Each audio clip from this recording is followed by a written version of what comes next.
महेश अपना tiffin box लेते जाओ। ये लो जल्दी रखो। क्या मम्मा रोज लेट कर देते हो? सॉरी बेटा, अब से नहीं होगा। चलो बाय बाय बाय बाय मम्मा बाय। बाय। क्या कविता, तू भी ना रोज 20-20 मिनट लेट आती है और यहाँ नाश्ते और डब्बे के लिए सबका तांडव शुरू हो जाता है। अब मैं भी क्या करूँ ना दीदी, ये बस है ना, ये रोज देर से आती है, इसलिए मैं भी लेट हो जाती हूँ। तू ना ये रोज रोज का एक ही बहाना बनाना छोड़ दे। बस रोज रोज लेट नहीं होती है। रीटा, मैं चलता हूँ। अरे बिना नाश्ता किए कहाँ चलती है? एक सेकंड रुकिए। अरे ऐसे कैसे जा रहे हैं? अरे रीटा, मैं पहले ही बहुत लेट हो गया। मुझे 10:30 तक पूना पहुंचना है। 10:30 बजे सप्लायर को टाइम दे रखा है। आज बहुत कुछ सेटल करना है, फिर रात को घर भी तो वापस आना है। इतना सब कुछ बिना नाश्ता किए करेंगे क्या? जाके हाथ धोइए, मैं 2 मिनट में नाश्ता लगा रही हूँ। अरे रीटा सुनो तो सुनो। चाय। अरे बाबा आराम से खाओ, इतनी भी क्या जल्दी है? रीटू, तुम सिर्फ वनीता और महेश की मम्मा नहीं हो, मेरी भी मम्मा हो, बल्कि दादी माँ हो। अरे आज वो कविता लेट आई, वरना आपका डब्बा पैक करा के आपको पहले ही दे देती। अरे बाबा, पुणे जा रहा हूँ, जंगल में नहीं जा रहा हूँ, और वो भी पुणे में बुलचंदानी के यहाँ। देखना कितना शानदार लंच करवाएगा बुलचंदानी। हाँ हाँ, बुलचंदानी का लंच शानदार, और हमारे यहाँ तो कुछ बनता ही नहीं है। अच्छा बताओ, डिनर में क्या बना रही है? शाही मुर्ग बिरयानी, और खोपोली से वड़ा पाव खा के बिल्कुल मत आना। अच्छा बाबा, नहीं आऊंगा बस। लो, शरद का फोन है, पक्का वड़ा पाव के बारे में पूछेगा। हाँ शरद। अरे नहीं भाई, वड़ा पाव का प्रोग्राम कैंसिल। हाई कमान का ऑर्डर है कि डिनर घर पर ही होगा। ठीक है यार। अच्छा सुन मुकेश, खोपोली से वड़ा पाव नहीं, लेकिन कम से कम लोनावाला से चिक्की जरूर लेकर आना। भैया हमारी हाई कमांड सुनीता जी का फरमान है। हाँ ले आऊंगा। अच्छा सुन, रीटा डिनर में आज शाही मुर्ग बिरयानी बना रही है, तो सुनीता और बच्चों को लेकर यहीं पर आ जाना, डिनर एक साथ करेंगे। सॉरी यार, ये नहीं हो पाएगा। एक्चुअली मेरा एक डीलर आ रहा है, उसकी खातिरदारी करनी है। तू रीटा को बोलना, मैं दोपहर को एक चक्कर लगा कर जाऊंगा। अच्छा चल ठीक है, तो डिनर फिर कभी? हाँ रात को टाइम पर घर आ जाइएगा, मैं खाने पे इंतजार करूँगी। हाँ बाबा, आ जाऊंगा। और हाईवे पे गाड़ी स्लो चलाना, कार है प्लेन नहीं है। हाईवे पर बेसिक स्पीड तो बनती है कि नहीं? जल्दी आ जाना। ये लीजिए, गर्मा गर्म नाश्ता तैयार है। ले आओ ले आओ, बहुत जोर से भूख लगी है। तो गीता का है? वो तो सुबह 7 बजे ही चले गए। मैं जब रात को घर आता हूँ तो बच्चे सो रहे होते हैं, और जब बच्चे सुबह स्कूल चले जाते हैं तब मैं सोता रहता हूँ। क्या करें, आपकी जिंदगी कुछ ऐसी हो गई है। मैं थक गया हूँ इस 10 से 12 की जिंदगी से। सोचता हूँ रमेश को दुकान सौंप दूँ और दिन में 2-4 घंटे के लिए दुकान पर जाऊँ। एक काम कीजिए ना, इस संडे प्लीज छुट्टी लीजिए। हम लोग सब पिकनिक जाते हैं, मैं रीटा और मुकेश को भी बुला लेती हूँ, बच्चे बहुत एंजॉय करेंगे। आइडिया बुरा नहीं है, कोशिश करता हूँ छुट्टी लेने की। उल्लासनगर थाना डिस्ट्रिक्ट, महाराष्ट्र। 2 परिवार एक खुशहाल जिंदगी बसर कर रहे थे। 4 नवंबर 2011 को इन दोनों परिवारों पर एक कहर टूट पड़ा। दहशत और डर की काली घटाओं ने इन्हें घेर लिया। शायद एक ऐसी दस्तक थी जिसके बारे में इन्होंने कभी सोचा भी नहीं था, या फिर ये दस्तक इतनी धीमी थी कि सुनाई ही नहीं दी, मानो किसी ने पीठ में छुरा भोंक दिया। अचानक एक सुखी परिवार बर्बादी के कगार पर पहुंच गया।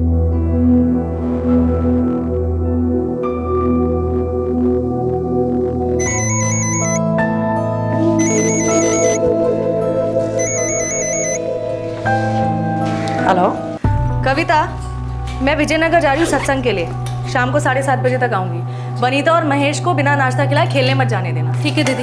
अच्छा दीदी, मैं भी 6:30 बजे तक चली जाऊँगी। ठीक है। अच्छा सुन, मैं अपनी चाबी अपने साथ ले जा रही हूँ, वनीता को बोलना एक चाबी अपने साथ रख। ठीक है।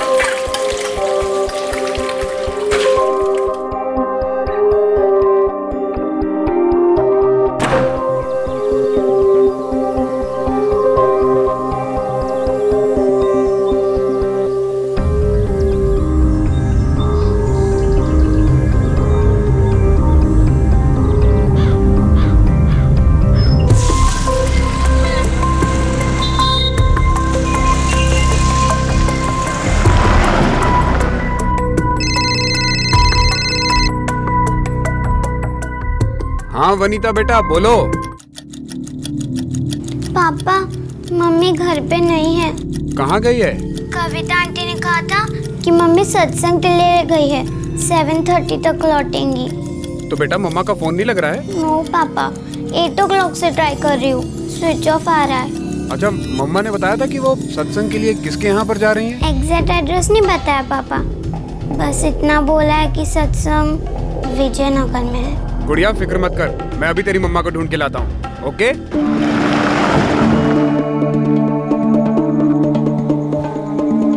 आपके द्वारा द्वारा डायल किया गया नंबर फिलहाल स्विच ऑफ है।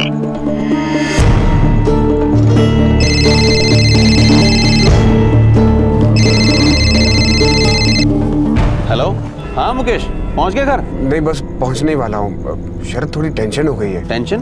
क्या हुआ? रीटा अब तक घर वापस नहीं आई है। वो दोपहर में निकली थी किसी के यहाँ पर सत्संग पर जाने के लिए। उसने बोला था कि शाम को 7:30 बजे तक घर वापस लौट आएगी, लेकिन अब तक घर वापस नहीं लौटी। उसका फोन भी स्विच ऑफ आ रहा है। बस इतना मालूम है कि वो विजयनगर में किसी के यहाँ पर सत्संग पर गई है।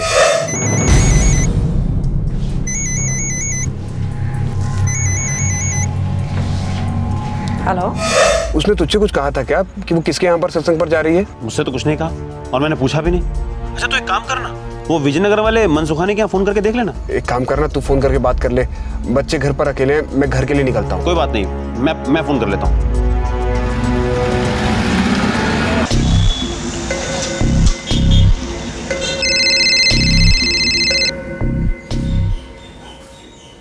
हेलो। हेलो, रंजना जी, शरद मनसुखानी बोल रहा हूँ। जी शरद जी, क्या बात है? रंजना जी, आपके यहाँ सत्संग था ना आज? वो मुकेश की वाइफ रीटा आई होंगी वहाँ। नहीं तो शरद जी, ना ही मेरे यहाँ आज कोई सत्संग था और ना ही रीटा यहाँ आई थी।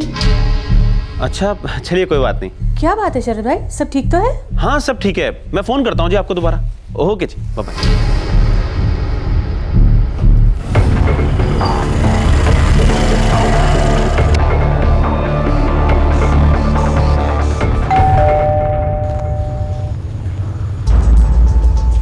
जी जी, ओके ओके, थैंक्स। कुछ पता चला क्या? रीटा अपनी किसी भी फ्रेंड के यहाँ पर नहीं है और उसके किसी भी फ्रेंड को इस सत्संग के बारे में मालूम ही नहीं है। रीटा का फोन भी स्विच ऑफ आ रहा है। तूने अपनी वो सर्वेंट कविता उससे पूछा? हाँ, वो तो 6:30 बजे ही घर लौट गई थी। रीटा ने उससे कहा था कि वो विजयनगर में किसी के यहाँ सत्संग पर जा रही है और रात को 7:30 बजे तक घर वापस लौट आएगी। ये बात तो उसने मुझसे भी कही थी। मुझे तो बहुत टेंशन हो रही है। अगर कोई प्रॉब्लम होता तो रीटा कम से कम फोन तो करती ना। पापा, मम्मी डेंजर में होगी, कुछ कीजिए ना पापा। हाँ बेटा।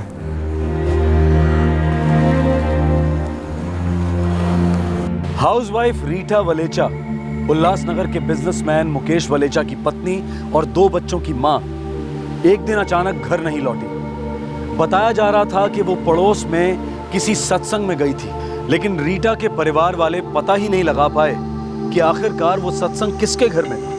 अब रीटा का पति मुकेश, उसका दोस्त शरद और दोनों परिवार रीटा को लेकर बेहद परेशान हो गए। उन्हें डर था कि जरूर कुछ बुरा हुआ है। खतरे की दस्तक गूंज रही थी। साहब, कल विजयनगर में कोई भी सत्संग नहीं हुआ। मैंने मिसेस रीटा वलेचा के रिश्तेदारों और करीबी दोस्तों से पूछताछ की। ना उनको सत्संग के बारे में कुछ पता है, ना उनके गायब होने के बारे में। मिस्टर वलेचा, हो सकता है सत्संग सिर्फ एक बहाना हो। आपकी पत्नी कहीं और चली गई। कहना क्या चाहते हैं आप कि मेरी वाइफ ने झूठ बोला है? मैं नहीं जानता, मैं सिर्फ आपसे पूछ रहा हूँ। इंस्पेक्टर साहब, रीटा ऐसे मामलों में झूठ बोल ही नहीं सकती। जहाँ तक हमने छानबीन की है, सत्संग हुआ ही नहीं है। और हमारी राय में आपकी पत्नी से किसी ने झूठ बोला है या फिर आपकी पत्नी आपसे झूठ बोल रही है। वैसे आपकी मिसेस का नंबर हमने मोबाइल कंपनी को भेज दिया है। कल सुबह तक सेल की लोकेशन और कॉल डिटेल्स सब हमारे पास होंगी। तब तक सिर्फ हम इंतजार कर सकते हैं। तो तब तक कुछ नहीं होगा? हम एक टीम को इलाके के सभी हॉस्पिटल्स में भेज सकते हैं।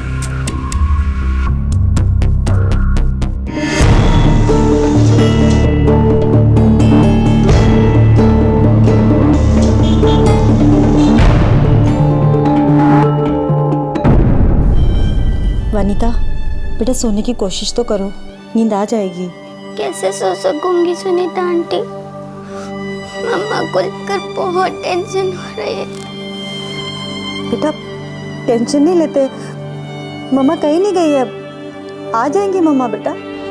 यार शरद, मेरी समझ में कुछ नहीं आ रहा है। या मुकेश, ऐसा भी तो हो सकता है कि रीटा सत्संग के लिए उल्लासनगर नहीं कहीं और गई हो। मतलब नौकरानी ने कुछ गलत सुना।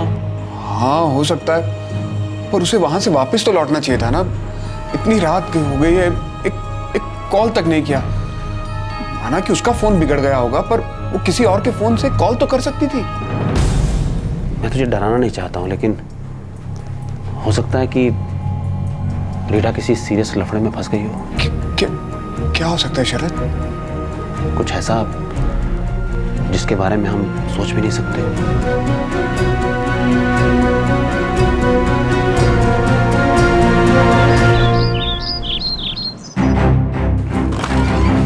सर, रीटा के सेलफोन पर आखिरी कॉल मुकेश के दोस्त शरद के सेलफोन से आया था। ये तो शरद ने खुद कहा था कि उसने रीटा को फोन किया था। और रीटा के नंबर का लास्ट लोकेशन था खड़ावली।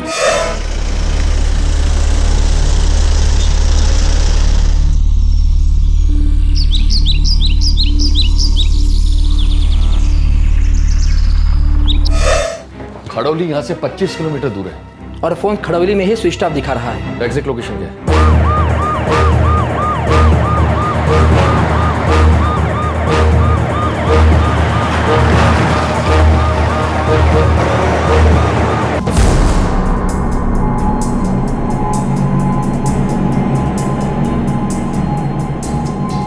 साहब, मिसेस रीटा के सेल की लोकेशन यहाँ से 2 किलोमीटर की रेडियस में है और सबसे नज़दीक कस्बा 1 किलोमीटर दूरी पर है। सकपाल एक गृहिणी जो 2 बच्चों की माँ है, अपनी नौकरानी और अपने पति के दोस्त को झूठ क्यों बोलेगी कि वो किसी सत्संग में गई थी, हालांकि आई वो इस जंगल में? क्या इरादा हो सकता है? इरादा तो गलत ही लगता है साहब।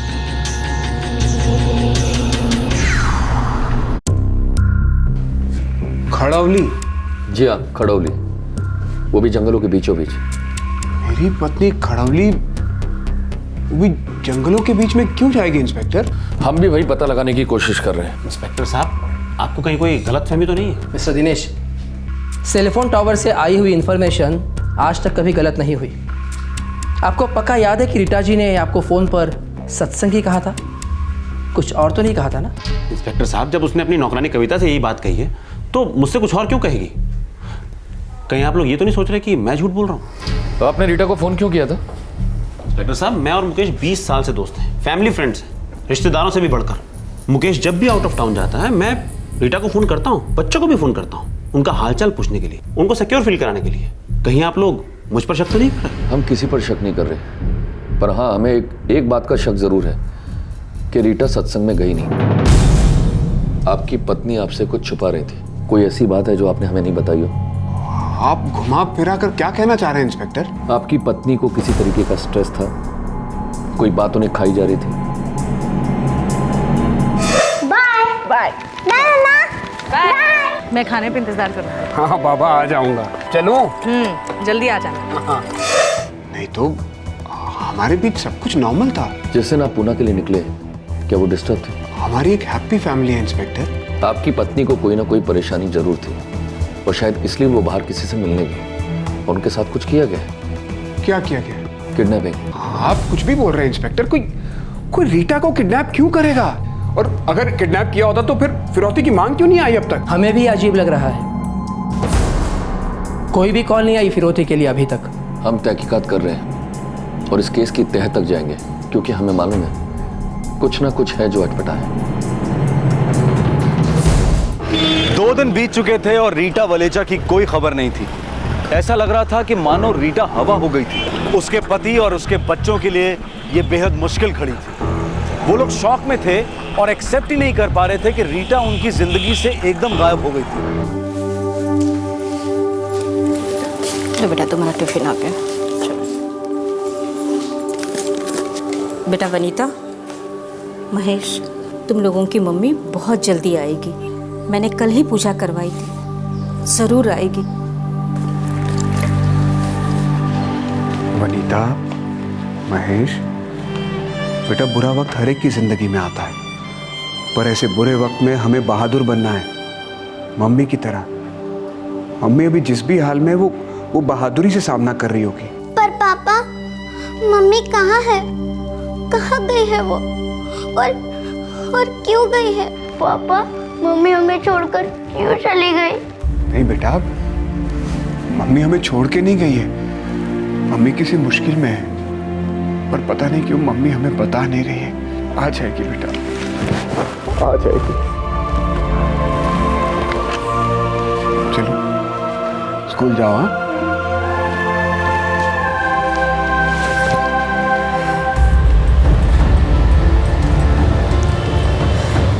बेटा मुकेश, मैं जानती हूँ कि ये इतना आसान नहीं है, मगर काम भी तो रुकना नहीं चाहिए ना।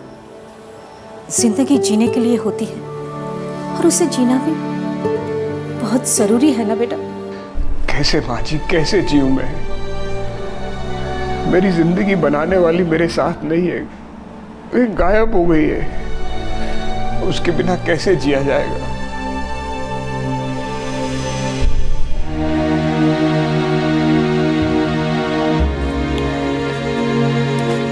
यार शरद, सब कुछ ब्लैंक सा लग रहा है यार। अभी 2 दिन हुए और ऐसा लगता है जैसे सालों बीत गए। यार मैं तो रीटा के बारे में सोच रहा हूँ, पता नहीं कहाँ होगी, किस हाल में होगी, और हम लोग उसके लिए कुछ नहीं कर पा रहे। पता नहीं रीटा को कौन सी बात सता रही थी। अरे तो उसे अकेले फेस करने की क्या जरूरत थी? मुझे तो ऐसा लग रहा है जैसे मुझ में ही कोई खामी है। लोग तो तरह तरह की बातें बना रहे हैं। उनका कहना है कि मुझे छोड़ के भाग गई किसी दूसरे के साथ। लोगों का तो काम ही है बोलना, जैसे जो बकवास करनी है करने दे, पर तू कुछ मत सोच। अरे रीटा तुझसे और बच्चों से बहुत प्यार करती है यार, वो तुम दोनों को छोड़कर जा ही नहीं सकती।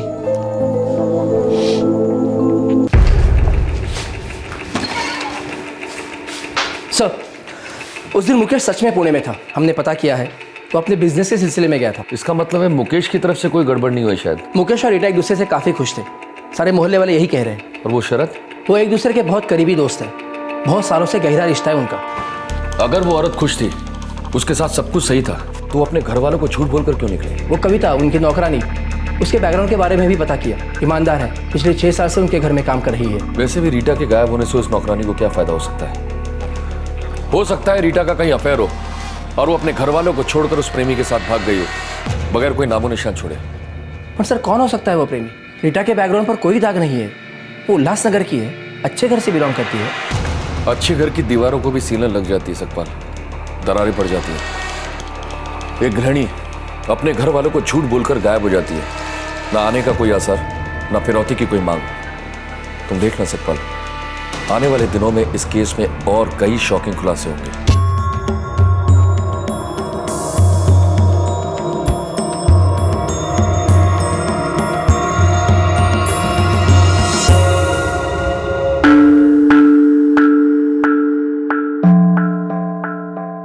आप इस पर्ची पर रीटा का बर्थ डेट लिख दीजिए।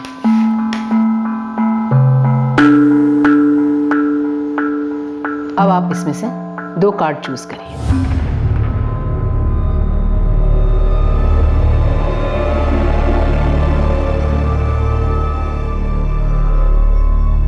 आपकी बीवी आपके पास बहुत जल्द लौट आएगी। कहाँ से लौट आएगी मैम? बहुत दूर नहीं है, पास है, आसपास है, कहीं लौटेगी। पर वो मुझे छोड़कर गई क्यों? आप अपनी पत्नी से बहुत प्यार करते हैं, है ना? अपनी जान से भी ज्यादा।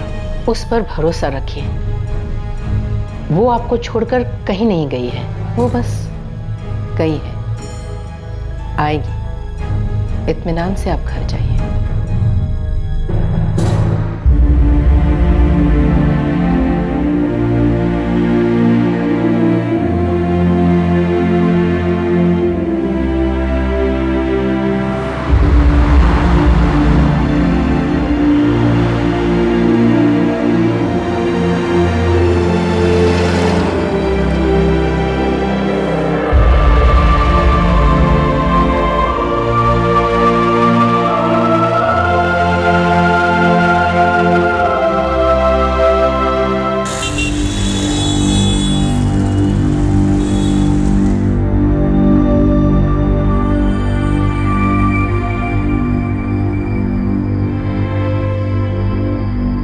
यार शरद, आज 3 महीने हो गए, ना ही हम लोग कुछ कर पाए, ना ही पुलिस कुछ कर पाई है।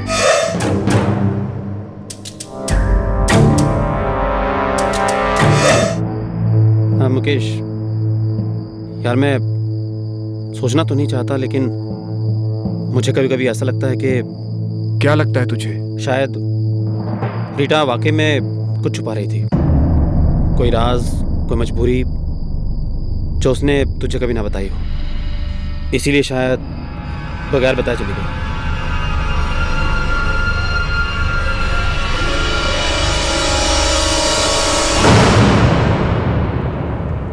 दिन हफ्ते बन गए थे और हफ्ते अब महीने। पूरे 4 महीने बीत चुके थे जब नवंबर 2011 में रीटा वलेचा ने अपना घर छोड़ा था। अब फरवरी 2012 आ गया था, लेकिन किसी की कुछ समझ में नहीं आ रहा था कि रीटा ने अपने 2 छोटे बच्चों और एक प्यार करने वाले पति को क्यों छोड़ दिया था। पुलिस अपनी तरफ से भी इस केस के डेड एंड पर पहुंच गई थी और फिर अचानक पुलिस के हाथ एक सुराग लगा जिसने इस केस का पहला पन्ना पलटा। अच्छा नहीं लग रहा कि हम इस केस को क्लोज नहीं कर पा रहे हैं। सर हो सकता है इस केस का एक अतीत हो, उस औरत का कोई अतीत हो, शादी के पहले का अतीत, जो एक दिन उसकी ज़िंदगी में अचानक स्प्रिंग की तरह उछल पड़ा और उसे मजबूर किया गायब हो जाने पर बिना कोई सुराग छोड़े। खैर वो गिरीश केमिकल के केस का क्या हुआ? तुमने उन फैक्ट्री के कामगारों के बयान लिए? सर आज मैं फैक्ट्री के मैनेजर को मिलने के लिए जा रहा हूँ। मैं रिपोर्ट कल तक फाइल कर दूंगा।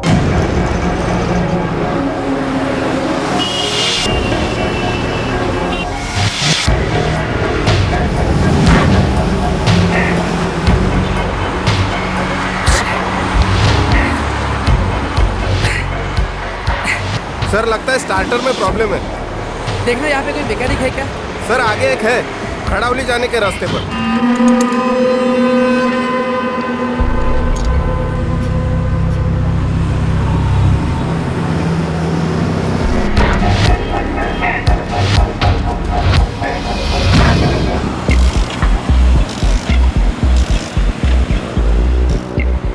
साहब लगता है स्टार्टर प्लग में करंट नहीं आ रहा है। ठीक है, जो भी है जल्दी से ठीक कर लो।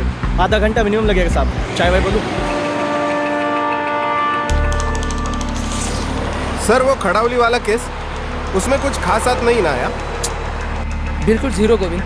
उस औरत के सेल का लोकेशन इधर खड़ावली जंगल में दिखा रहा था और उसके पति को कोई आइडिया ही नहीं था कि उसकी पत्नी इधर खड़ावली क्यों आई थी। सर क्या वो औरत अपने पति को छोड़कर गई होगी? लगता तो ऐसा ही है गोविंद। अब 4 महीने हो गए, उस औरत की कोई खबर नहीं हुई। लगता है वो औरत यहाँ खड़ावली में किसी से मिलने के लिए आई हो और यहीं से गायब। जंगल में मंगल हो गया सर। कोई खड़ावली का लफड़ा है क्या साहब? हाँ, एक औरत यहीं से छू हो गई। क्यों, तुम भी शामिल थे क्या? बस क्या साहब,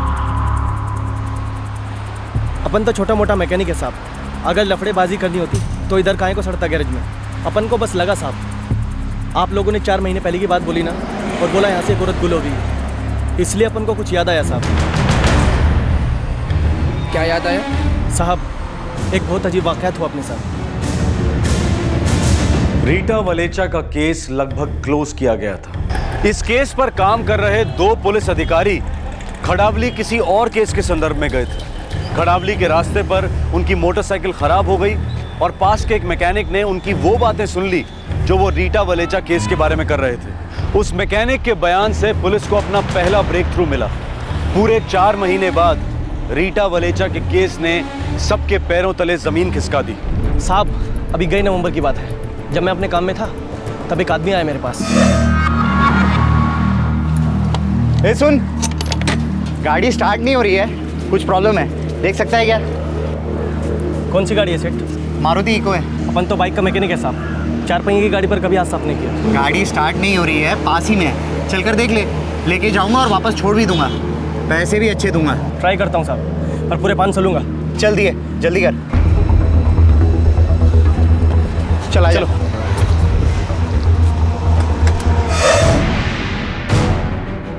साहब वो आदमी मुझे जंगल के अंदर लेकर गया।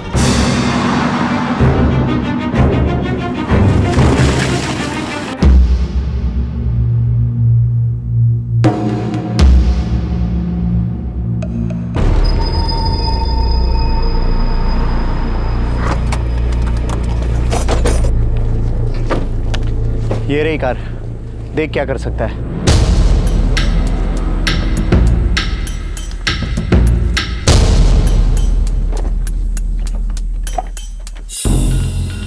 बाइक का मैकेनिक है, कुछ ना कुछ तो कर ही लेगा।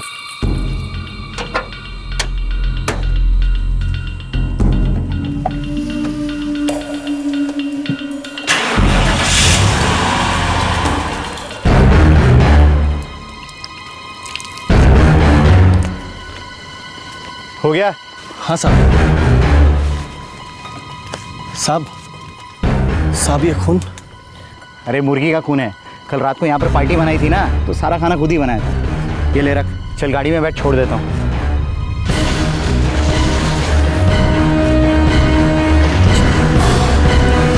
साहब अपन को तो फुल टू डाउट था कि वो झूठ बोल रहा था। वो मुर्गी का खून कैसे हो सकता है साहब? ना ही आसपास वहाँ कोई हड्डी थी और ना ही मुर्गी के पंख। ये पक्का गए नवंबर की बात है, 2011।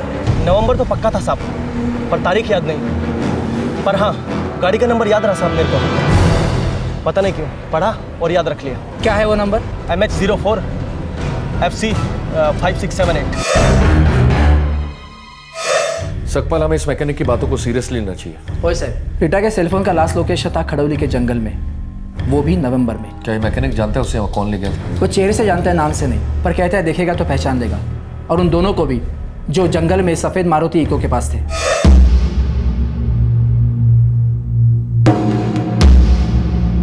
पता लगा है MS04 FC 5678 मारुति इको किसकी गाड़ी है?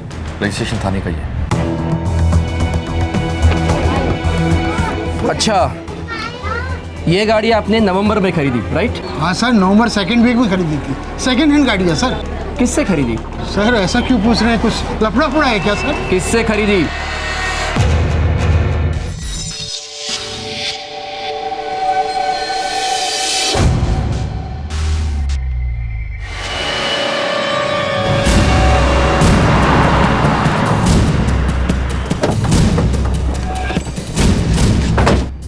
अरे सकपाल साहब, आप यहाँ कैसे? मिस्टर शरद, आपको हमारे साथ चलना होगा। रीटा वलेचा के केस में कुछ मूवमेंट हुई है। मूवमेंट? कैसी मूवमेंट? आप हमारे साथ पुलिस स्टेशन चलिए, आपसे कुछ बातें करनी है। ठीक है। मिस्टर शरद, हमें एक सुराग मिला है जो ये साबित करेगा कि मिसेस वलेजा का मर्डर हुआ है। ये आप क्या कह रहे हैं? जी हाँ, वो भी खड़ौली के जंगल में। किसने मारा था उसे? वही हम पक्का करने की कोशिश कर रहे हैं।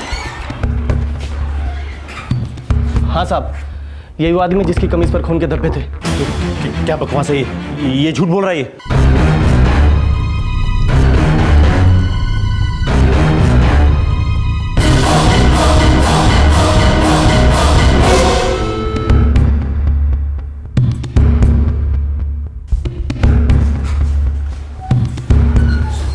मिस्टर शरद, हमारे पास गवाह है जिसने आपको खड़ौली के जंगल में देखा था और उसने आपको। बकवास है ये आदमी, बकवास कर रहा है, मनगढ़ंत बातें बना रहा है। तो आप बताएंगे, रीटा वलेजा के गायब होने के 2 दिन बाद ही आपने मारुति इको अपनी क्यों बेची? वो तो मैं बहुत अरसे से बेचने की सोच रहा था। नवंबर में जब हमारे पास ये केस आया था, तब हमें पति पत्नी के बीच अनबन का शक था, तो हमने पति के फोन रिकॉर्ड चेक कराए, लेकिन आपके फोन रिकॉर्ड चेक कराने रह गए थे। अगर आपके फोन रिकॉर्ड चेक करते ना, तो आज आप जेल में होते मिस्टर शरद। मिसेस रीटा वलेचा के सेल का आखिरी लोकेशन खड़ौली जंगल था और उसके बाद फोन बंद बता रहा था। और जब हमने आपके सेल रिकॉर्ड्स चेक किए, तो उस दिन आपके भी सेल का लोकेशन खड़ौली जंगल ही था। अब आप मना नहीं कर सकते कि मिसेस वलेजा के गायब होने में आपका हाथ नहीं है। सारे सबूत आपके खिलाफ है। मिसेस रीटा वलेचा का मर्डर आपने ही किया मिस्टर शरद।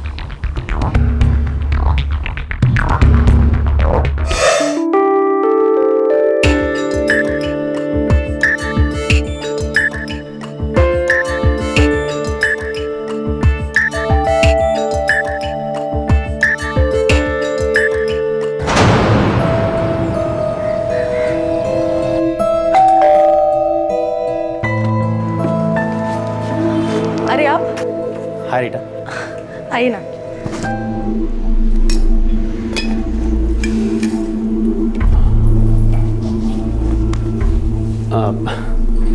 आज नौकरानी नहीं आई तुम्हारी? नहीं, वो आज छुट्टी पर है।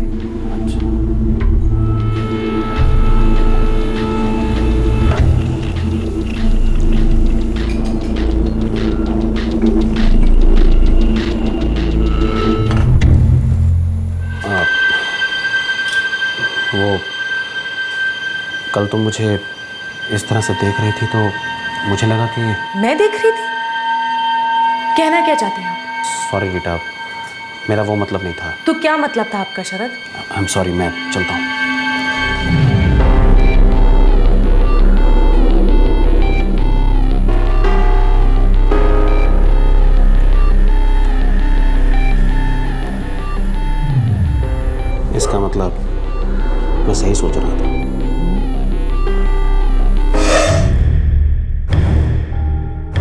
तुम्हारे सबसे अच्छे दोस्त के पीठ पीछे उसकी पत्नी के साथ तुम्हारा अफेयर चल रहा था। कितने सालों से?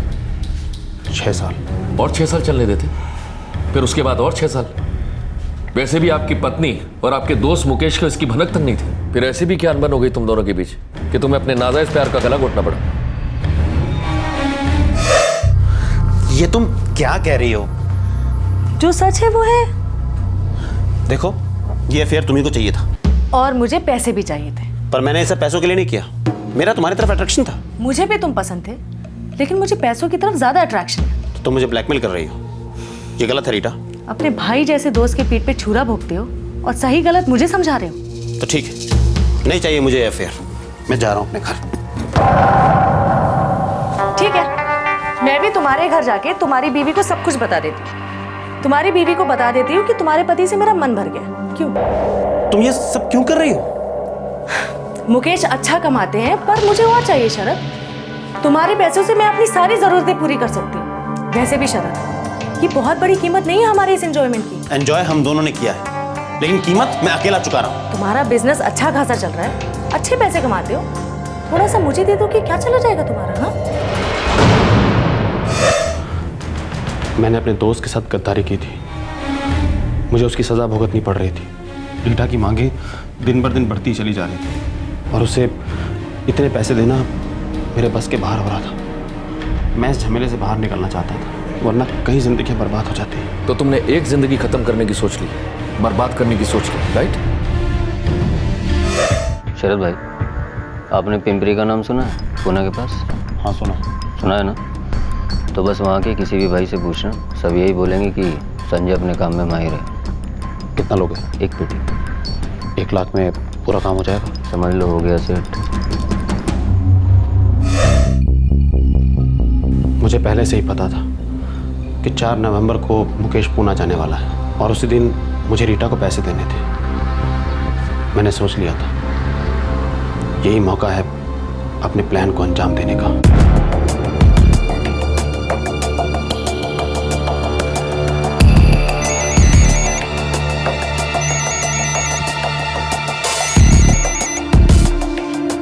हेलो। सुनो, मैं आज नहीं आ पाऊंगा, दुकान में बहुत काम है। तो क्या मैं ये मान लूं कि तुम मुझे पैसे देना बंद कर रहे हो? ऐसा कुछ नहीं है। अच्छा तुम एक काम करो, तुम मार्केट आ जाओ, मैं तुम्हें वहीं दे दूंगा। एक आदमी से पैसे लेने हैं मुझे। तो मैं मार्केट क्यों आऊं? तुम पैसे लेके घर आ जाओ। अरे तुमसे तो बातें भी करनी है यार। पहले पैसे लेके घर आ जाओ, फिर 2 क्या 4 बातें कर लेंगे। जो बात मुझे तुमसे करनी है वो घर पर नहीं हो सकती। क्यों? थोड़ा तो भरोसा रखो मुझ पर। हाँ, इतना कुछ शेयर किया हमने एक दूसरे के साथ। ठीक है, तो मैं मार्केट आ जाती हूँ। वैसे एक बात बोलो शरद। हाँ बोलो। जब तुम इस तरह लाचार होके चिल्लाते हो ना, तो मुझे बहुत मजा आता है। मानो मेरी उंगलियों पे नाच रहे हो। मुझे इस पावर प्ले में ना बहुत मजा आ रहा है शरद, सच।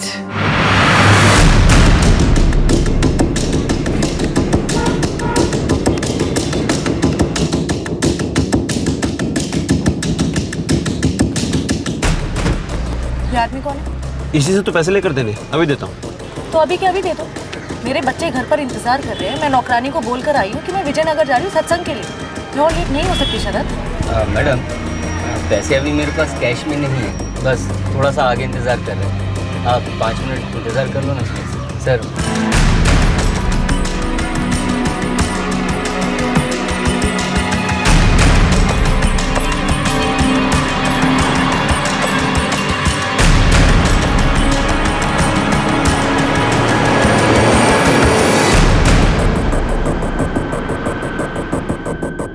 वैसे इस जंगल में तुम नीचे तो उतरो, सब नजर आ जाएंगे।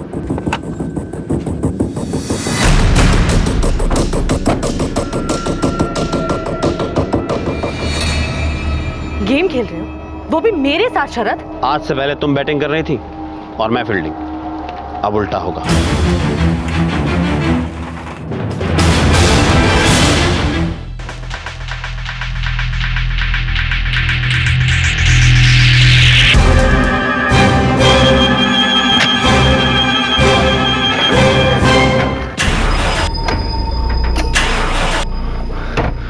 वहाँ क्या गाड़ी स्टार्ट नहीं हो रही? यहाँ, लेकिन इस इलाके में मैकेनिक कैसे मिलेगा? मुझे नहीं मालूम।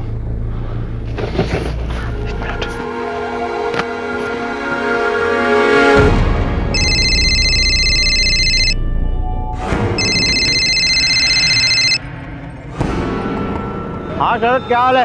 वाट लग गई है यार। क्यों, क्या हुआ? खड़ावली के जंगल में हूँ और मेरी गाड़ी खराब हो गई है। अरे तू जंगल में क्या कर रहा है? समझ में नहीं आ रहा यार, कहाँ से शुरू करूँ। मैंने अपने दोस्त आकाश को सब कुछ बता दिया। वो पानी और मैकेनिक लेकर पहुंच गया। तुम सोच सकते हो ये खबर मुकेश को मिलने के बाद उसकी क्या हालत होगी? तुम्हारा 20 साल पुराना दोस्त, योर बेस्ट फ्रेंड।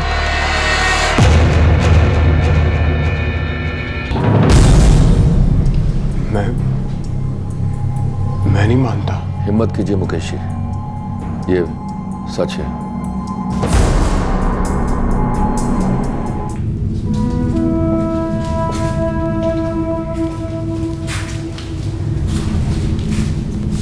शरद, मेरा सबसे अच्छा दोस्त था तू। पिछले 6 साल से चल रहा था ये सब। मैं तुझसे अपनी हर बात शेयर किया करता था। भाई था तू मेरा। क्यों शरद, क्यों?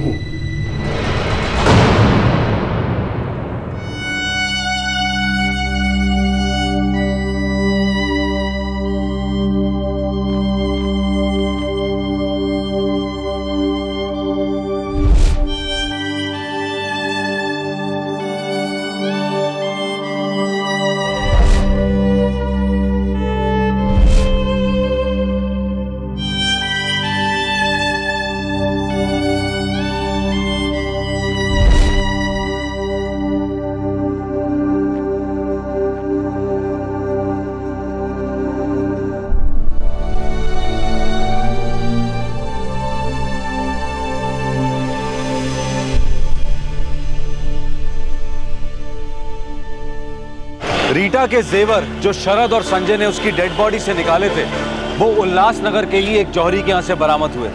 शरद ने वो जेवर वहां पर गिरवी रखे थे। मुकेश और उसके बच्चे अब भी शौक में हैं। उन्हें यकीन नहीं हो रहा है कि रीटा शरद के साथ अफेयर करने के साथ साथ उसे ब्लैकमेल भी कर रही थी, जिसकी वजह से शरद ने उसकी जान ले ली।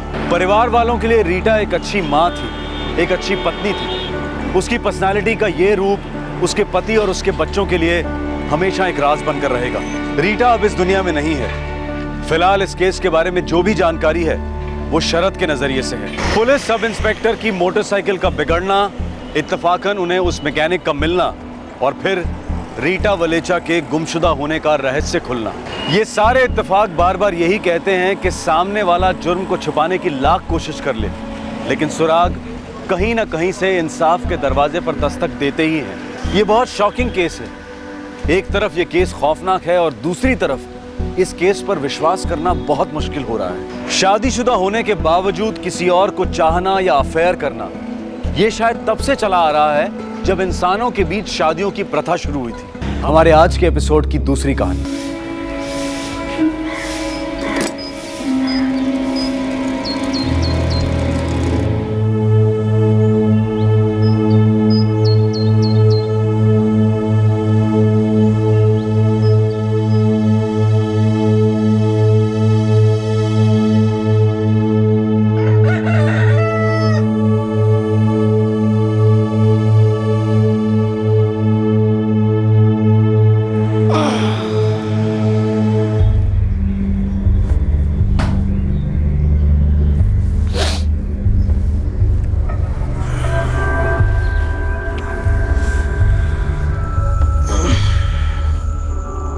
कविता, सकाळी सकाळी यार, कविता,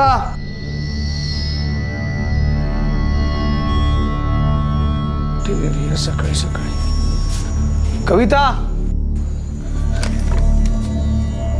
ए कविता, कविता दरवाजा उघड ना। तू क्या कर रही है अंदर? कविता, दरवाजा खोल, हाँ या ना तो बोल। कविता, कविता, बाबा, काय झाला? आई काय तुम्हारी? आई? एक मिनिट ना बेटा। कविता, कविता, कविता, आई, कविता, आई, कविता, दरवाजा उघड। कविता, कविता, आई, दरवाजा खोल। आई, आई, कविता उठ, कविता, आई, आई, आई,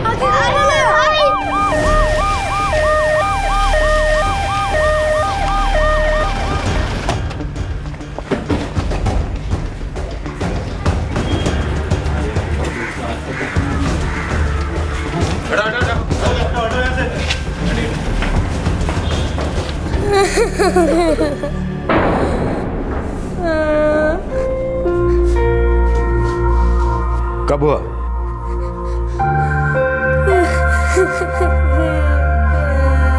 कब हुआ ये? सर ये आज सुबह हुआ। पापा आई को खोज रहे थे, फिर हमें आई कमरे में मिली लटकते हुए। सर नाम कविता है और गर्दन के निशान को देखकर लगता है कि पास पड़े दुपट्टे का इस्तेमाल हुआ है। बच्चा बता रहा है कि अंदर के कमरे में मिली लटकती हुई। अब ये सुसाइड है या कुछ और पता लगाना होगा। सर पोस्टमार्टम के लिए भेज दूं? ठीक है भेज दो, और पूछताछ के लिए हस्बैंड को लेकर चलो। पता लगाओ फैमिली में और कौन है, कोई रिश्तेदार। बच्चों की देखभाल के लिए कोई ना कोई तो होना चाहिए। माँ गुजर गई है इनकी। Right sir.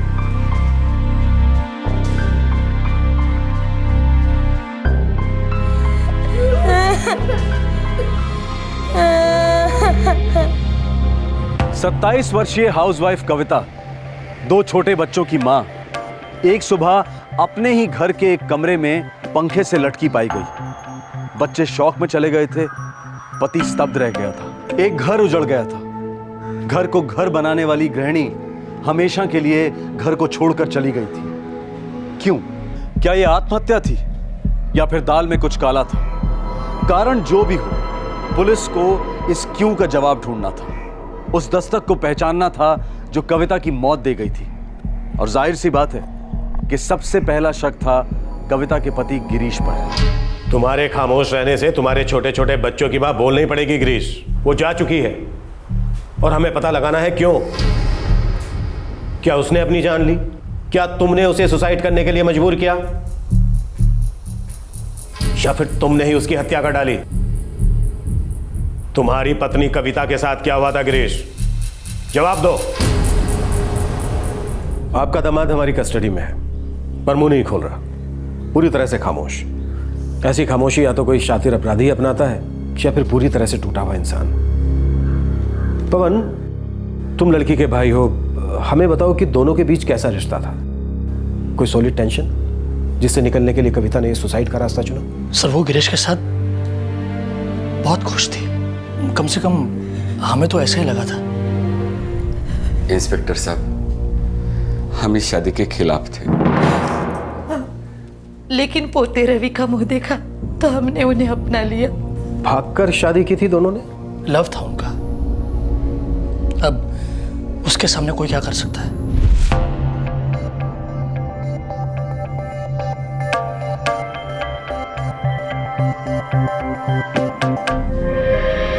हे वक्त कविता, आज तो अगर इस घर से निकल गई ना तो मैं समझूंगा मेरी कोई बेटी थी ही नहीं। बाबा बाबा शांत डोके विचार कर, वो लड़का तेरे लायक है ही नहीं।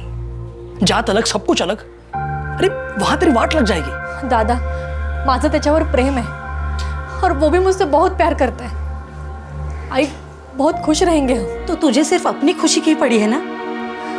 चलो कोई बात नहीं, पण कविता ऐकून घे, शादियां सिर्फ 2 लोगों के बीच नहीं होती, 2 परिवारों के बीच होती है।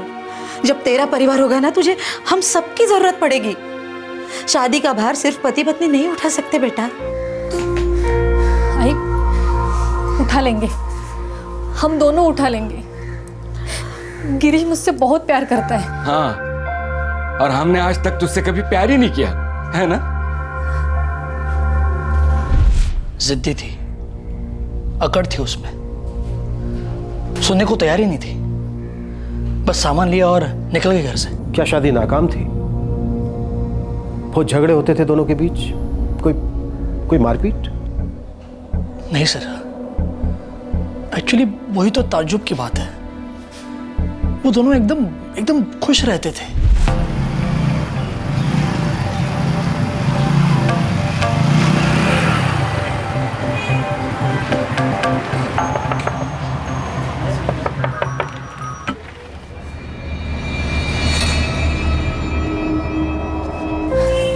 असं का बोलतोयस दादा? शादी हो गई है मेरी, अब दोबारा सोचने का सवाल ही पैदा नहीं होता। बस आगे का सोचना चाहती हूँ मैं। देख पवन, मैं एक मामूली आदमी हूँ, एक ड्राइवर हूँ। मैं मानता हूँ कि मैं ज़्यादा नहीं कमाता, लेकिन इतना कमा लेता हूं कि अपनी बीवी को, अपनी फैमिली को खुश रख सकूं। मैं कुछ बनना चाहता हूं, मेहनत से नहीं डरता मैं। पवन, तुम्हारी बहन को मैं किसी भी चीज की कमी नहीं होने दूंगा। और तुम्हारी फैमिली हमेशा खिलाफ रही है। उन्होंने कभी कविता को बहू माना है अपना? हाँ? नहीं, अभी तक नहीं, लेकिन मुझे पता है एक ना एक दिन वो जरूर मान जाएंगे। सारा गुस्सा ठंडा हो जाएगा, और ठंडा नहीं हुआ तो मुझे नहीं फर्क पड़ता।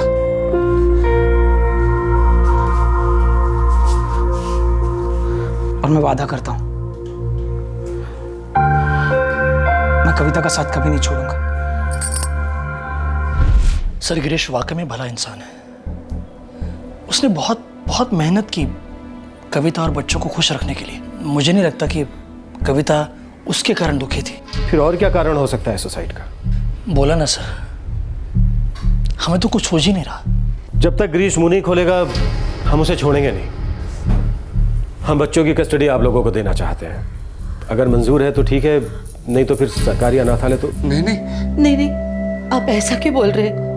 दोनों बच्चे हमारे साथ रहेंगे। ठीक है सर, कविता की बॉडी कब तक? 1 दिन और लगेगा पवन, हमें कुछ फॉर्मेलिटीज पूरी करनी है।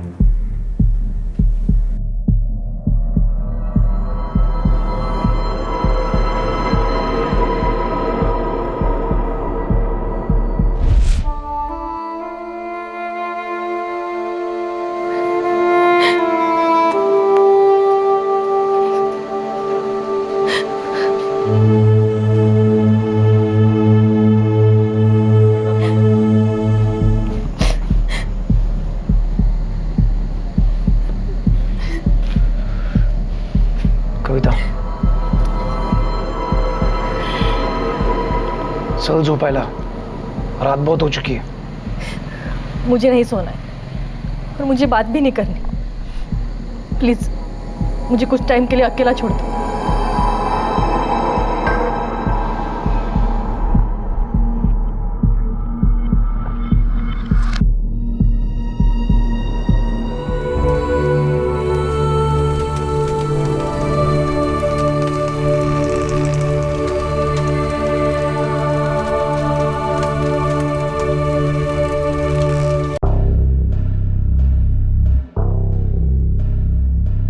रवि बेटा, क्या ऐसा कुछ हुआ था जिससे तुम्हारी आई नाखुश थी, दुखी थी, या फिर रोती हो? मुझे नहीं पता। कभी तुमसे कुछ बोला नहीं, या तुम्हारे सामने ऐसी कोई बात हुई हो? नहीं। आई के जाने के पहली रात को कुछ ऐसा हुआ था जिससे तुम्हारी आई को बुरा लगा हो, गुस्सा आया हो, कुछ भी?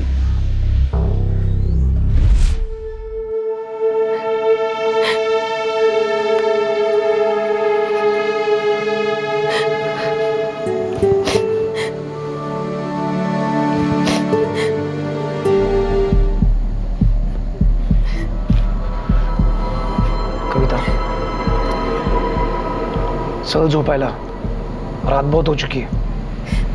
मुझे नहीं सोना है और मुझे बात भी नहीं करनी। मुझे कुछ टाइम के लिए अकेला छोड़ दो।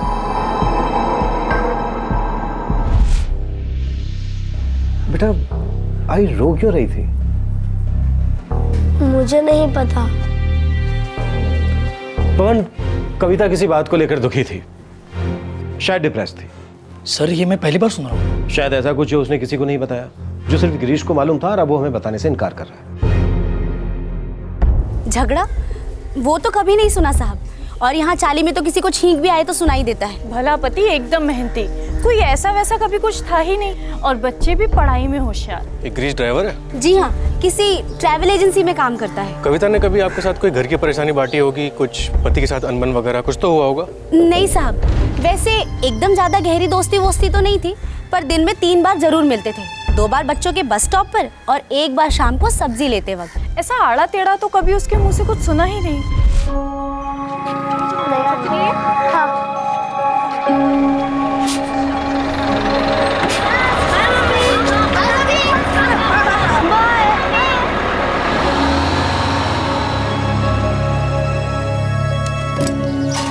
काय तरी स्काई ग, ये एसजी इंटरनेशनल स्कूल है या क्या है? लेकिन सुषमा वहाँ बच्चों को ना इंटरनेशनल बनाते हैं, ये फड़फड़ अंग्रेजी और हर चीज़ में ना टिप टॉप। हाँ रे हेमा, मैंने भी एजे इंटरनेशनल के बारे में बहुत अच्छा सुना है। एडमिशन थोड़ा मुश्किल है, पर एक बार बच्चा उस स्कूल में गया ना तो भविष्य की चिंता नहीं। अरे बच्चों की भविष्य की चिंता तो हर किसी को होती है। अभी कोई अपना खून बेच के लाएगा क्या इतने पैसे? ऐसे में तो हमारा भविष्य कुछ होगा ही नहीं।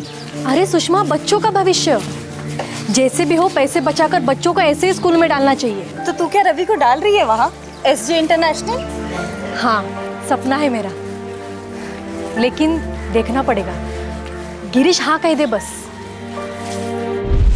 ऐसे ही घर वर की, बच्चों की रोजमर्रा की बातें हुआ करती थी। ज्यादातर बच्चों की पढ़ाई को लेकर ही बात होती थी, होमवर्क, ट्यूशन व्यूशन, डब्बा, ये वो।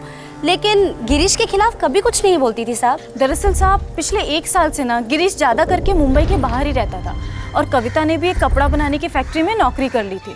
दोनों जी तोड़ मेहनत कर रहे थे साहब। ऐसे में काय का झगड़ा वगड़ा साहब? वैसे ये गिरीश कौन सी एजेंसी में ड्राइवर था, क्या नाम बताया आपने? आकाश टूर एंड ट्रेवल्स, यहीं पास में ही उनका ऑफिस है।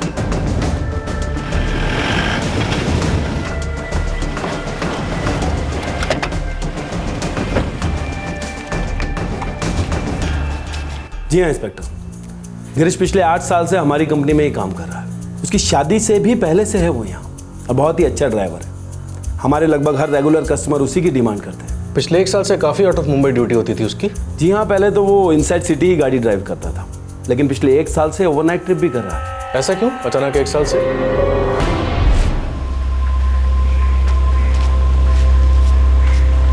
गणपति बप्पा मोरिया। देख गिरीश, ड्यूटी देने में तो मुझे कोई प्रॉब्लम नहीं है। मैं जानता हूँ कि तू मस्त ड्राइवर है, कहीं भी फिट हो जाएगा। लेकिन अचानक तू ये आउट ऑफ स्टेशन की ड्यूटी करना क्यों चाहता है? क्या हुआ भाई, अपनी बीवी से पक गया है क्या? नहीं साहब, ऐसी बात नहीं है। वो क्या है ना साहब, मेरी बीवी है ना कविता, उसकी इच्छा है, बोले तो एक सपना है कि वो अपने बड़े बेटा रवि है ना, हमारा बेटा, उसको वो हाईफाई स्कूल में भेजना चाहती है। नहीं, अभी वाला जो स्कूल है वो अच्छा है, खराब नहीं है, लेकिन हर एक माँ का सपना होता है ना साहब कि अपने बेटे को सबसे एकदम बेस्ट से बेस्ट दे। कौन से स्कूल में? वो सब एसजे इंटरनेशनल स्कूल है ना, जहाँ पे आप जैसे बड़े बड़े लोग बच्चे आते हैं, वहाँ पे। इस साल हमने फॉर्म भरा था उस स्कूल में, लेकिन वो रिजेक्ट हो गया साहब। क्यों? मेरी आमदनी की वजह से। वो फॉर्म पे लिखना पड़ता है ना, तो लोग बोले कि वो आमदनी मैच नहीं करती, इसलिए वो। अच्छा, तो तू ज़्यादा पैसा कमाने के लिए बाहर जाना चाहता है? अब वही तो एक काम है जिसमें से ज़्यादा कमा सकता हूँ। अच्छी बात है गिरीश, ऐसे ही मेहनत करता रहे, देखना लाइफ में कहीं ना कहीं ज़रूर पहुँचेगा, गारंटी है मेरी। आप जैसे बड़े लोगों की कृपा है सर। भाई बड़ा तो अब तू बनने वाला है, तुझे मैं तगड़े भाड़े का काम देता हूँ। ये ले, इस पार्टी के पास पहुँच जा। अच्छा साहब। और ये लोग टिप भी बहुत अच्छी देते हैं। इंस्पेक्टर, गिरीश एक फैमिली मैन है, दिन रात मेहनत करके एक एक पैसा अपने परिवार के लिए जमा करता है, और उसकी बीवी भी अपने बच्चों को अच्छी एजुकेशन, अच्छा फ्यूचर देने के लिए दिन रात एक कर रही थी। लेकिन अब देखिए इंस्पेक्टर, उसकी बीवी ने सुसाइड कर लिया, सब कुछ खत्म हो गया। इंस्पेक्टर, कभी कभी तो सब कुछ झूठ लगता है, एकदम झूठ। पुलिस को हर तरफ से एक ही बात सुनने को मिल रही थी कि कविता और गिरीश के संबंध अच्छे थे। वो दोनों मिलकर अपनी जिंदगी को और बेहतर बनाने में लगे हुए थे। वो दोनों चाहते थे कि उनके बच्चे उनके साधारण बैकग्राउंड से ऊपर उठकर नई ऊंचाइयों को छुए। तो फिर अचानक कविता की मौत कैसे हुई? डेथ बाय हैंगिंग, कहने को आत्महत्या, पर शक का एक छोटा सा तिनका दस्तक दे रहा था कि शायद कविता की मौत का कारण रवि की एजुकेशन से जुड़ा हुआ था।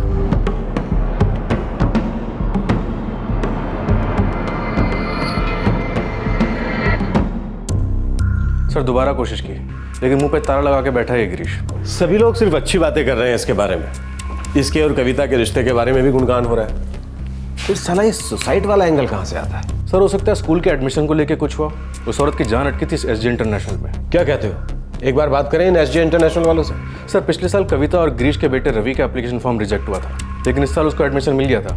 और कविता के पड़ोसन सुषमा, उसकी बेटी भी उसी स्कूल में एडमिट हुई थी, लेकिन रवि ने ज्वाइन नहीं किया। अब ये पता नहीं क्यों।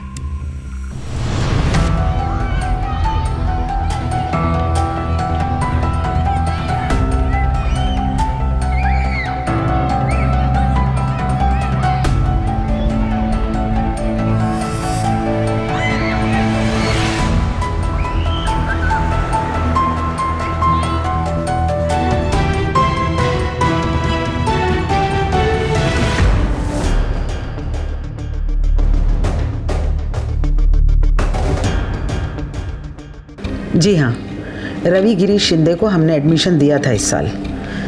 10 दिन पहले मैं उसके पेरेंट्स से मिली भी थी। लेकिन रवि ने ज्वाइन नहीं किया? जी नहीं किया। एडमिशन मिलने के बाद भी? जी।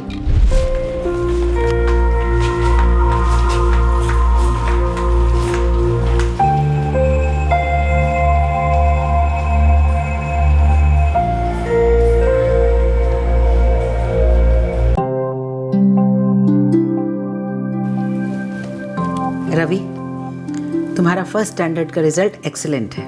तुम्हारा रिपोर्ट कार्ड कहता है कि तुम ऑलराउंडर हो। वेरी गुड बेटा, कीप इट अप। वाकई हमारा रवि बहुत होशियार है, सारा होमवर्क अपने आप ही कर लेता है।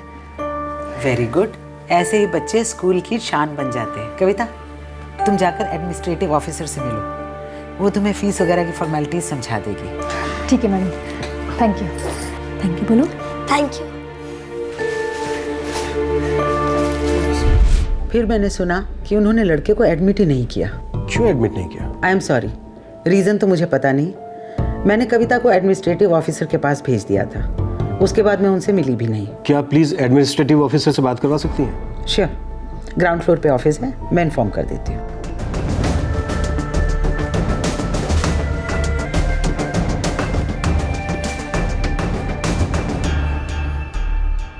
जी हाँ ऑफिसर, रवि शिंदे के पेरेंट्स आए थे यहाँ पर फॉर्म भरने के लिए और फीस पे करने के लिए। पर उन्होंने रवि को दाखिल नहीं किया? जी हाँ, दाखिल नहीं किया। आपको ये 2 फॉर्म भरने होंगे और ये शीट फीस स्ट्रक्चर की है। फॉर्म भरने से पहले पढ़ लीजिएगा। धन्यवाद। वो लौटे नहीं? नहीं लौटे, लेकिन 10 मिनट बाद लौटे। मैडम बोलिए, कुछ मदद चाहिए फॉर्म भरने में? हाँ, बैठिए। ये जो नीचे 45,000 लिखा है वो? राइट, 45,000। वो मतलब पूरे साल की फी है वो? नहीं, एडमिशन फीस है। देखिए, हर महीने की फीस 9,000 है, जिसे आप क्वार्टरली, हाफ ईयरली या एक ही बार में पूरा पे कर सकते हैं। वो बस का अलग से है? जी हाँ, स्कूल बस की फीस अलग है, 1500 मंथली। आपको एक बस नंबर अलॉट किया जाएगा और जो बस आपके घर के पास से गुजरती होगी वही रवि की स्कूल बस होगी। उसके अलावा 5,000 रुपये स्टडी मटेरियल के। 5,000? जी हाँ, हमारा करिकुलम यूनिक है ना, इसलिए। यूनिक मतलब? हम बच्चों के हर एक लेसन के नोट्स देते हैं, वर्कशीट्स देते हैं। काफ़ी अलग है हमारा सिस्टम।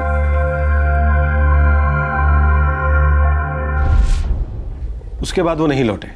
जी हाँ, नहीं लौटे। मुझे लगता है कि वो लोग फीस अफोर्ड नहीं कर पाए। ग्रीश ने पिछले साल भी अप्लाई किया था ना रवि के एडमिशन के लिए? मेरे पास उसका प्रूफ नहीं है, लेकिन हाँ, उन्होंने मुझसे कहा था कि उन्होंने पिछले साल भी फॉर्म भरा था। शायद प्री सिलेक्शन में ये फॉर्म रिजेक्ट किया गया होगा। प्रदीप। जी मैडम। तुमने मुझसे कहा था ना कि रवि शिंदे के फादर गिरीश ने पिछले साल 2011 में भी फॉर्म भरा था? Yes madam.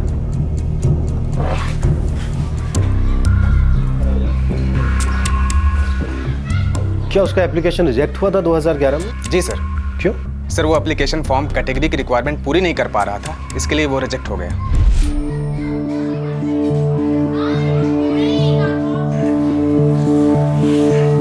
नमस्ते। हाँ नमस्ते। सर वो मेरा बेटा रवि शिंदे, उसकी एडमिशन को लेकर एक फ़ोन आने वाला था। वो हमने जब स्कूल में फॉर्म भरा था तो उन्होंने बताया था कि हम फ़ोन करके बताएंगे, तो फ़ोन आया नहीं। हाँ तो शायद फॉर्म रिजेक्ट हो गया होगा। क्यों सर? मेरा रवि तो होशियार है एकदम। तो कोई और कारण होगा। और मैं जान सकता हूँ? मैं चेक करके बताता हूँ।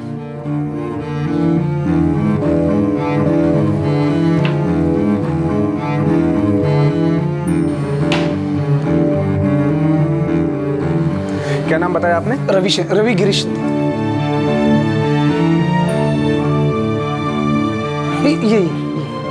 ये बेटा।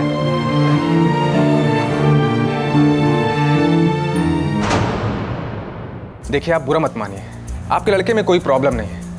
हमारे स्कूल के हिसाब से फैमिली की इनकम जितनी होनी चाहिए थी उतनी नहीं है। मैं समझा नहीं। देखिए सर, यहाँ फीस ऊंची है, एक स्टैंडर्ड है। अगर फैमिली की सालाना इनकम उस स्टैंडर्ड को मैच नहीं कर पाती तो एडमिशन नहीं देते। स्कूल का रूल है।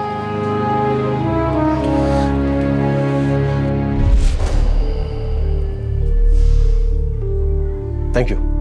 पिछले साल एडमिशन लो इनकम की वजह से नहीं मिली उन्हें, और इस साल माँ बाप ने खून पसीना एक किया ताकि सालाना इनकम का लेवल बढ़े, स्टैंडर्ड को मैच करे। हाँ, लेकिन इसके बावजूद भी उन्होंने एडमिशन नहीं ली क्योंकि यहाँ की फीस बहुत ज़्यादा थी। मंगेश, हमारा बोलना तो नहीं बनता है, पर जाहिर सी बात है जिस तबके को ये बिलोंग करते थे ये स्कूल वो अफोर्ड नहीं कर पाते। हाँ सर, और यह बात भी उनको समझ में आ गई, इसलिए उन्होंने एडमिशन नहीं लिया। पर क्या ये सुसाइड का कारण हो सकता है? हर माँ बाप अपने बच्चों के लिए बेहतरीन चीजें चाहते हैं, बेस्ट कपड़े, बेस्ट खाना, बेस्ट तालीम। लेकिन ये बेस्ट क्या है? बेस्ट की परिभाषा फैमिली की इनकम तय करती है, खासकर उन लोगों के लिए जो ईमानदारी से काम करते हैं और मेहनत भरी जिंदगी जीते हैं। पर अक्सर आलीशान जिंदगी वालों का बेस्ट गरीब लोगों के जहन में एक सपना बनकर अपने झंडे गाड़ता है। गरीब माँ बाप अपने बच्चों को वो वाला बेस्ट देना चाहते हैं जो उस चांद की तरह है, जो कभी उनके हाथ नहीं लगेगा। लेकिन इसके बावजूद माँ बाप छलांग लगाते हैं उस चांद को पाने के लिए। गिरीश, हमें कोई भी ऐसा कारण नजर नहीं आ रहा है जो इस बात की तरफ इशारा करता हो कि कविता ने तुम्हारी वजह से सुसाइड किया। उल्टा सब लोग एक ही बात कह रहे हैं कि कविता और गिरीश की जोड़ी बहुत अच्छी थी, दोनों में कोई बैर नहीं था। अच्छा गिरीश, एक बात बताओ, क्या कविता ने ठान लिया था कि रवि एसडी इंटरनेशनल में ही पढ़ेगा? क्या वो इस बात पर अड़ी थी?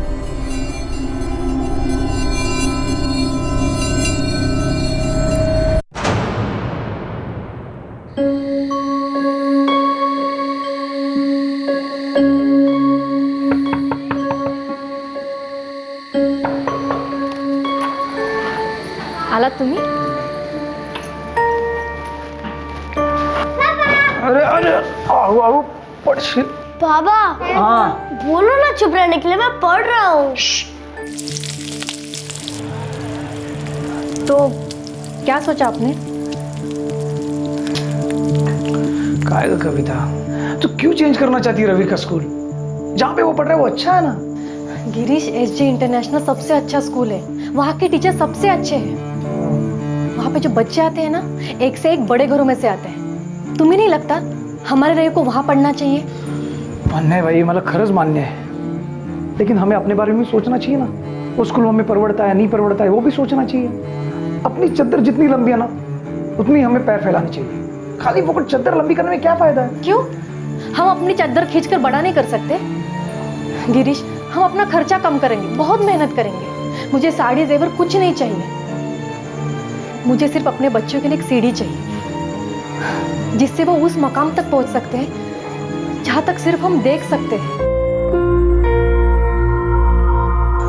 गिरीश, वो स्कूल में वो एडमिशन फॉर्म की नोटिस लगी है, मैंने स्कूल के गेट पे देखा। धन्य है भाई तुझे।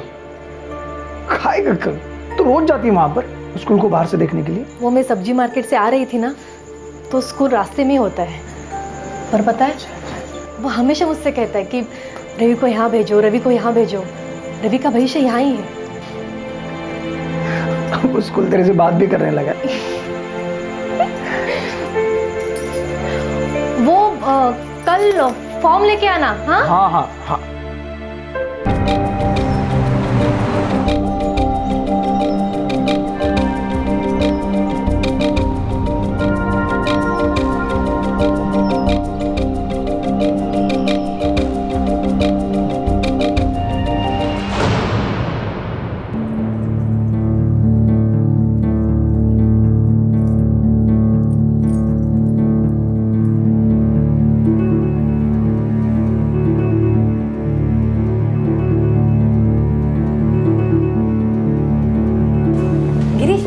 फैमिली इनकम कितना लिखूं?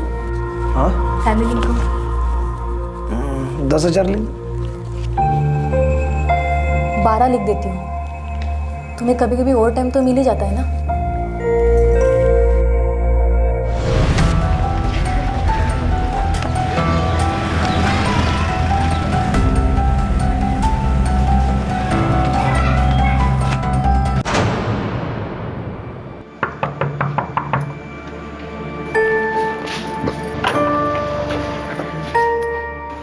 स्कूल उन्होंने कॉल किया?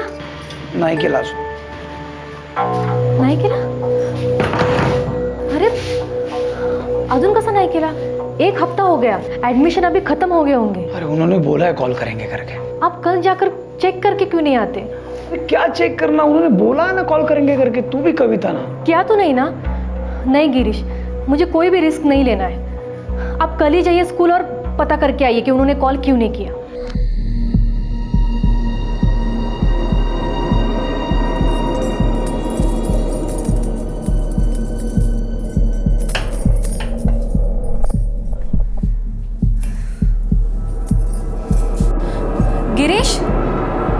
गिरीश, बोलो। हमारे रवि का फॉर्म इसलिए रिजेक्ट हुआ क्योंकि हमारी फैमिली इनकम कम है। हाँ।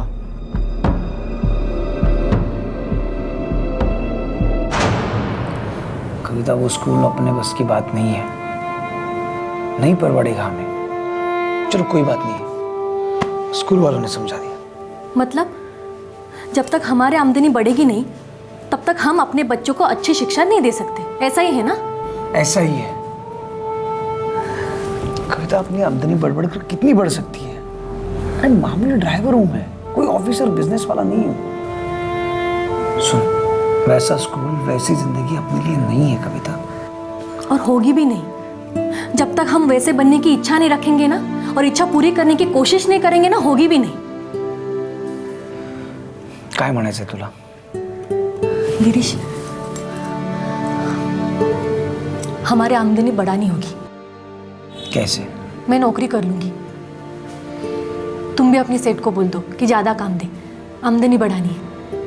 गिरीश, हम हाथ पैर मारेंगे, बच्चों के लिए सब कुछ करेंगे। कविता, अपना रवि जिस स्कूल में पढ़ रहा है ना अभी, वहीं पढ़कर वो आगे जा सकता है। अरे होशियार है अपना बच्चा। इसीलिए उसे वैसे स्कूल में होना चाहिए। और देखना गिरीश, रवि उसी स्कूल में जाएगा, हमारे सारे सपने पूरे होंगे। अरे वो सुषमा अपनी बेटी को उस स्कूल में डाल रही है, तो हम क्यों नहीं? आपस में प्यार करने वाला एक पति पत्नी का जोड़ा, बच्चों से बेहद प्रेम करने वाला एक जोड़ा, बच्चों के भविष्य के बारे में गहरी चिंता करने वाला जोड़ा। पर मां की महत्वाकांक्षा आमदनी की असलियत से बड़ी थी। उसका समझदार पति बच्चों से उतना ही प्रेम करने वाला पिता ये जानता था कि जो उनके पास था वो बुरा नहीं था, और जो उसकी पत्नी चाहती थी वो उनकी ताकत के बाहर था। लेकिन फिर भी गिरीश और कविता उस पहाड़ को चढ़ने निकल पड़े जिसकी चोटी पर उनके सपनों का चांद था।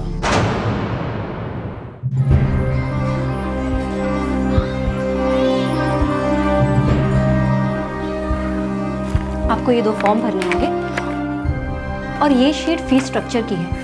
फॉर्म भरने से पहले पढ़ लीजिएगा। धन्यवाद।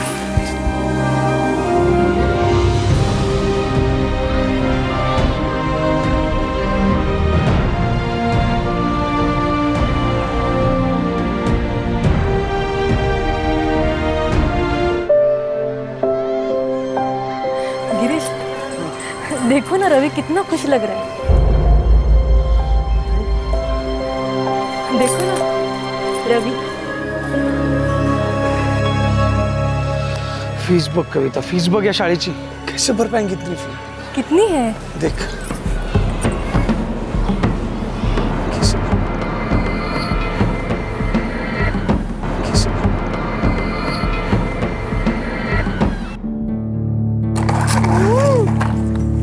रवि दादा, आज का स्कूल कैसा था? अच्छा था। आई, रवि दादा जिस स्कूल में जाएंगे मैं भी उस स्कूल में जाऊंगा। अरे अभी तू नर्सरी में है, पहले ABCD तो सीख ले ढंग से। क्यों, उस स्कूल में ABCD नहीं सिखाते?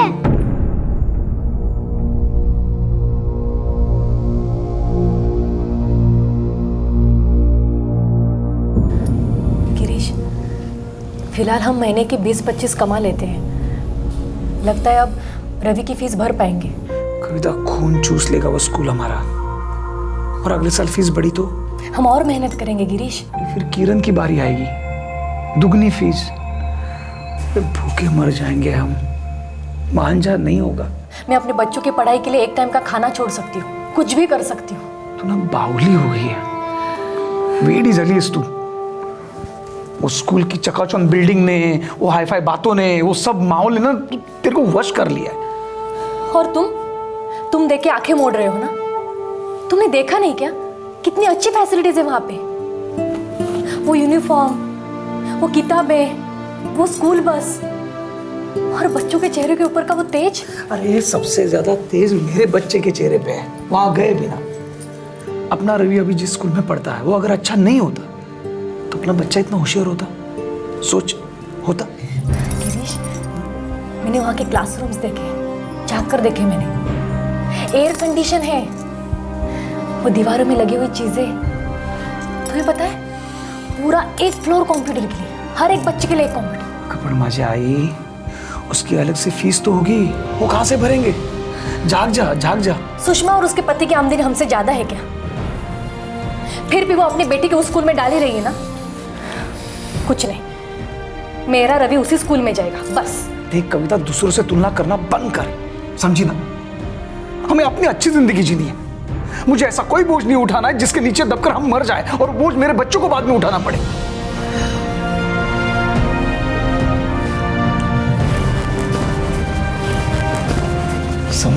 समझ जा। अरे अभी जो है वो अच्छा है। अपनी आधी जिंदगी पिस जाएगी ये स्कूल के खर्चे के नीचे। भूखे मर जाएंगे हम लोग। अरे अपने बच्चों के साथ अच्छा ही होगा। उनको खुशी रखना है तो दूसरे तरीके से रखेंगे। उनको जो चाहिए वो सब देंगे। बस ये एक स्कूल की बात, ये स्कूल का खर्चा हम नहीं परवड़ेगा। मतलब अपना रवि उस स्कूल में नहीं जाएगा? नहीं जाएगा।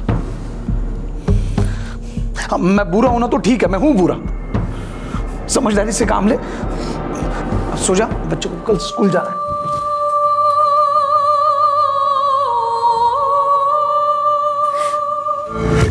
आई, आज टिफिन में क्या दिया है? देखिए, आप बुरा मत मानिए। आपके लड़के में कोई प्रॉब्लम नहीं। हमारे स्कूल के हिसाब से फैमिली की इनकम जितनी होनी चाहिए थी उतनी नहीं। बोलो ना, क्या है?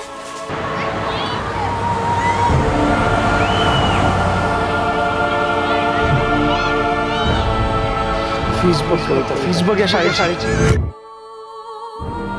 कविता खून चूस लेगा वो स्कूल हमारा। मतलब अपना रवि उस स्कूल में नहीं जाएगा। हमारे रवि का फॉर्म इसलिए रिजेक्ट हुआ क्योंकि हमारी फैमिली इनकम कम है। हाँ। अरे कविता, क्या हुआ? रवि का एडमिशन हो गया क्या एसजे इंटरनेशनल स्कूल में? सुना तुमने एडमिशन लिया ही नहीं। क्यों नहीं लिया? वो मैं बाद में बताती हूँ। चलो।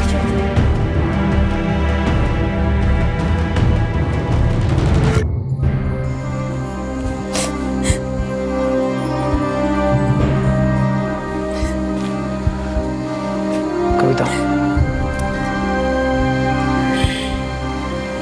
सो जो पहला, रात बहुत हो चुकी है। मुझे नहीं सोना, मुझे बात भी नहीं करनी। प्लीज मुझे कुछ टाइम के लिए अकेला छोड़ दो।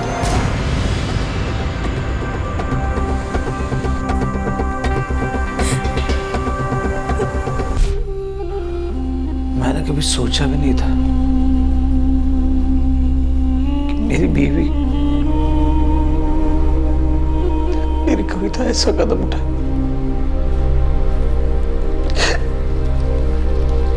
वो ऐसा सोचने वाली नहीं थी साहब। अच्छी थी वो, अच्छी माँ थी, अच्छी बीवी थी। अपने छोटे छोटे बच्चों को छोड़कर चली गई वो। जरा भी नहीं सोच। अब चाहे मैं बच्चों को एसजे इंटरनेशनल स्कूल भेजूं या अमेरिका,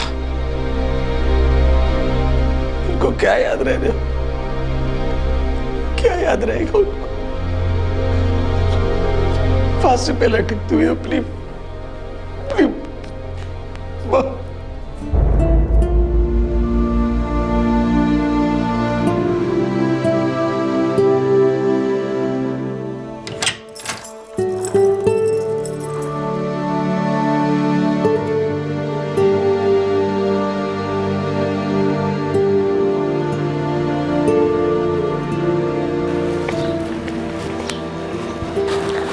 बाबा, उस दिन रात को आई क्यों रो रही थी?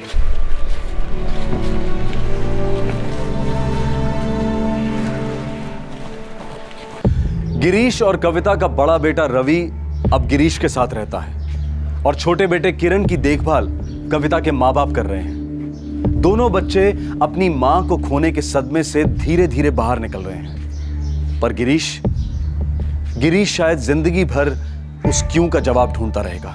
एक माँ का अपने बच्चों के लिए बेस्ट चाहना कभी गलत नहीं हो सकता, लेकिन उस चाहत को पूरा करने में अपनी जिंदगी दांव पर लगा देना, यह शायद सही नहीं है। उसी तरह से महंगी चीज अफोर्ड ना कर पाने पर सस्ती चीज से अपनी इच्छा पूरी करना कॉम्प्रोमाइज नहीं, समझदारी है। बेहद दुख की बात है कि एक माँ को अपने बच्चे के लिए अच्छी तालीम के सपने देखने पड़े, जबकि वो तालीम उस बच्चे को हक से मिलनी चाहिए थी। माना कि कविता ने एक्सट्रीम कदम उठाया, लेकिन कविता की ये निराशा, ये फ्रस्ट्रेशन एक दस्तक है कि हमारे देश की बढ़ती इकोनॉमिक ग्रोथ के साथ साथ सामाजिक असमानता भी बढ़ रही है, और कविता की मौत आने वाले कल की एक झलक है। अच्छा स्कूल क्या है?